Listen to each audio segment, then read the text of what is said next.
অনেকেই ভাজা মাছ উল্টে খেতে জানে না। কড়াই থেকে কিভাবে মাছ উল্টাতে হবে সেই টিপসটি কিন্তু সকলেরই জানা উচিত। নতুন রাঁধুনিদের জন্য এই টিপসটি খুবই গুরুত্বপূর্ণ। তো আজকে আমি আপনাদের সাথে সেই টিপসটি শেয়ার করব। আপনারা এটা ফলো করলে খুব সহজেই যে কোনো কড়াইতে মাছগুলো উল্টে নিতে পারবেন এবং সহজেই ভেজে নিতে পারবেন। আর সেই টিপসটি হলো, প্রথমে একটি কড়াইতে পরিমাণ মতো তেল দিয়ে তেল গরম হলে সেখানে কিছুটা লবণ ছিটা দিয়ে দিই। লবণ ছিটা দেওয়ার কারণেই যে কোনো সময় যে কোনো মাছ যে কোনো কড়াইতেই সহজেই উল্টে পাল্টে ভেজে নিতে পারবেন। ভিডিওতে আমি যে পরিমাণ লবণ ছিটা দিয়েছি আপনারাও সেই পরিমাণ লবণ ছিটা দিবেন। বেশি লবণ ছিটা দিলে মাছ লবণ কাটা হয়ে যাবে, খাওয়া যাবে না।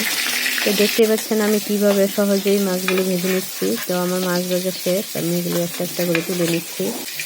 দেখুন আমার মাছগুলো একটাও ভাঙেনি, সবগুলো মাছই আস্ত আছে।